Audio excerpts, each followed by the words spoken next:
tout s'accomplit. Tout est accompli. Tout ce qui était annoncé par les Saintes Écritures s'accomplit. Voilà que le Christ, Jésus, rend son dernier souffle de vie en donnant sa vie. Contrairement aux deux autres bandits qui sont condamnés avec lui, il va mourir parce qu'il va donner sa vie. Ma vie, nul ne la prend, c'est moi qui la donne. Et cette année-là où Jésus est crucifié, le lendemain, on fête la fête de la Pâque juive. On ne peut donc pas laisser les corps en croix pour cette double raison. Parce que c'est le sabbat qui commence ce soir même, et parce, comme le dit saint Jean, à cause de la préparation de la Pâque juive, eh bien, on doit déposer Jésus rapidement. Et il s'avère que c'est le 7 avril 30 que Jésus est mort sur la croix. Nous sommes le 7 avril 2023, donc si nous comptons bien, il y a 1993 ans, jour pour jour, où le Christ est mort sur la croix. Car cette année-là, la Pâque juive tombait le jour du sabbat, donc le lendemain de la mort du Christ. Mes chers amis, c'est l'instant le plus solennel de l'histoire de l'humanité, car cet instant-là, c'est l'instant où Jésus va triompher. Sa croix n'est pas la conséquence d'un échec,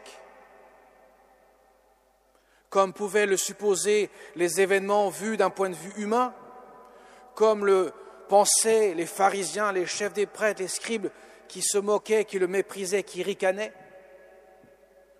ou tout comme les soldats qui en ont fait l'objet de leur délire en s'acharnant sur le corps de Jésus.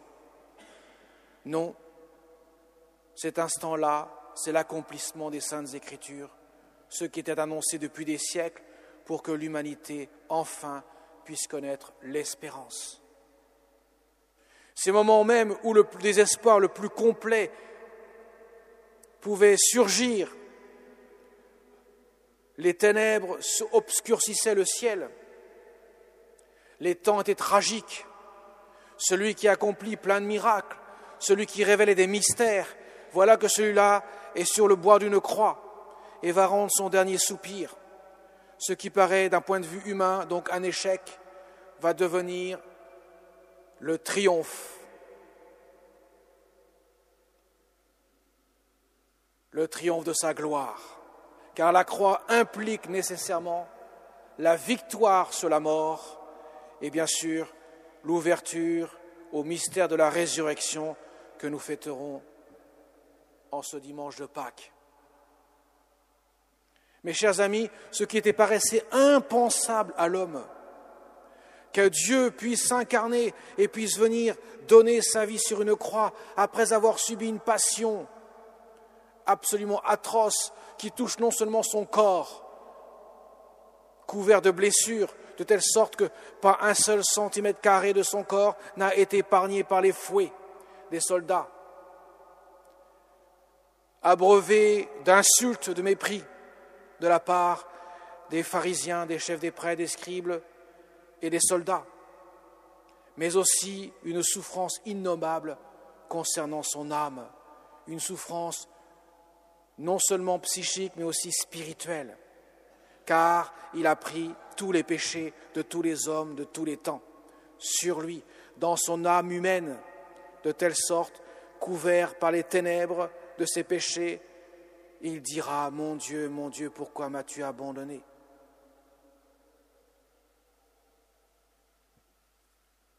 C'est le cri de l'âme humaine de Jésus. Et pourtant, n'avait-il pas dit quelques instants plus tôt, la veille, « Père, que cette coupe passe loin de moi, cependant non pas ma volonté mais la tienne ?»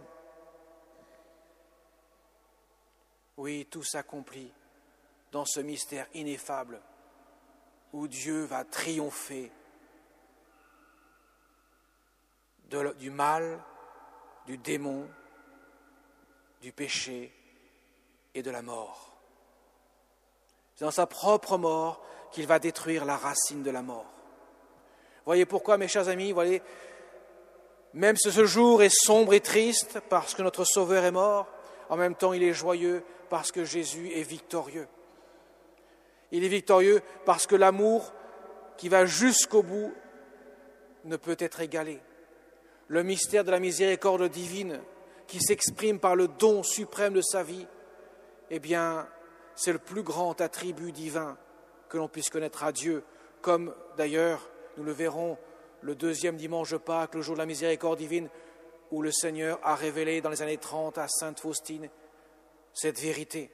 C'est la plus grande chose que Dieu puisse faire, bien plus que de créer ce monde, de le recréer dans son propre amour miséricordieux qui pardonne jusqu'au tréfonds de nos cœurs les péchés que nous avons commis. Ainsi, mes chers amis, lorsque le désespoir le plus sombre tombe sur l'humanité, l'espérance naît. Et l'épouse, la sainte épouse du Christ, signifiée par ce sang et cette eau qui coule de son côté ouvert, lui qui, en quelque sorte, manifeste le nouvel Adam pour donner naissance et vie à la nouvelle Ève. Eh bien, ce mystère-là nous enveloppe de l'éternité à laquelle nous aspirons tous, parce que Dieu nous l'a mérité sur le bois de la croix. Le prêtre, vous avez vu, les 3 prêtres se sont prosternés, rappelons le jour de leur ordination, rappelons la mort de notre volonté, en quelque sorte, pour la mettre entre les mains de Dieu. Ce geste de la prosternation rappelle cette mort du Christ, c'est aussi ce don total de sa volonté. Père, non pas ma volonté, mais la tienne.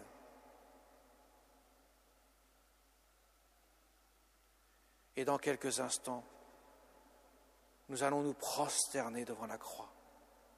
Nous allons faire la génuflexion devant la croix. C'est le jour de l'année où nous faisons la génuflexion devant la croix, car nous adorons la croix, non pas le bois, mais le Christ qui est suspendu à ce bois. Lui qui a permis que l'amour divin descende dans l'humanité, telle est la symbolique de la poutre verticale, afin que l'amour des hommes entre eux puisse être possible, telle est la signification de la poutre horizontale qui est portée bien sûr par la poutre verticale, car l'amour humain l'amour des hommes entre eux ne peut trouver sa source que dans l'amour de Dieu. Et voilà, je terminerai par là. Nous l'avons entendu, Saint Jean nous donne ce magnifique témoignage de la présence de la Vierge Marie, la Mère de Dieu. Marie est là. Elle incarne en quelque sorte le mystère de l'Église, l'épouse du Christ, bien qu'elle soit la mère du Fils. Parce que, à elle seule, elle signifie l'Église renouvelée, débarrassée de tout péché, née du cœur ouvert du Christ, Fils de Dieu, rendue pure, sainte et immaculée par l'offrande de son amour. Telle est cette Vierge qui est l'Immaculée Conception, qui n'a pas été effleurée une seule seconde par le péché, aussi bien originel que personnel. Elle est là, debout, Stabat Mater, elle est debout au pied de la croix, car elle incarne l'épouse dans l'attente de l'époux. Et c'est à elle, cette mère, que Jésus confie tous les hommes. De même que l'Église est notre mère à tous, de laquelle nous sortons de son utérus en quelque sorte, par le baptême, par le bain du baptême.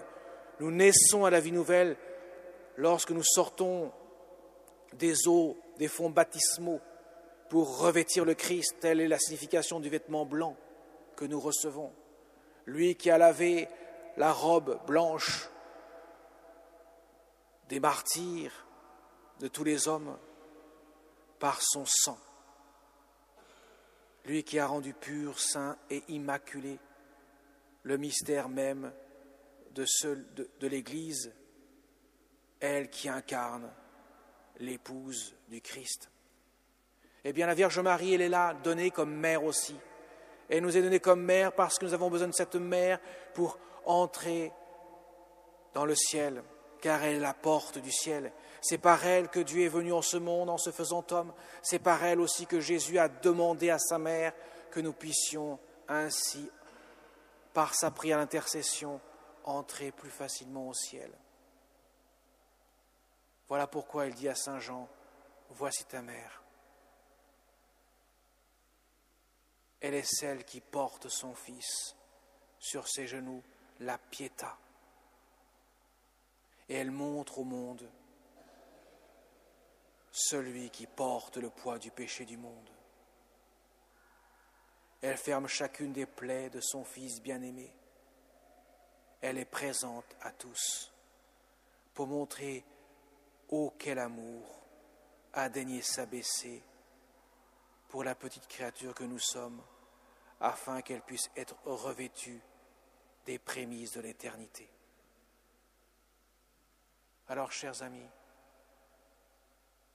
en ce jour du Vendredi Saint, implorons notre Mère du ciel, que nous puissions découvrir par son cœur immaculé ô combien son Fils bien-aimé nous a aimés jusqu'à cette extrémité en donnant tout, en ne gardant rien, nu sur le bois de la croix, rappelant la condition de créature que l'homme était, ainsi réparant par une humilité déconcertante l'orgueil de la suffisance du cœur humain, qui bien sûr a été souillé par l'orgueil de la prétention du démon. Demandons donc à notre Mère de nous aider à entrer dans la profondeur de ce mystère, dans le silence de cette célébration de la Passion du Seigneur, où le prêtre entre en silence, sans le son de la voix, pour dire à tous que devant ce mystère, aucun mot n'est suffisant pour l'exprimer. C'est le silence du cœur à cœur, comme Marie restera en silence devant son Fils bien-aimé. Amen.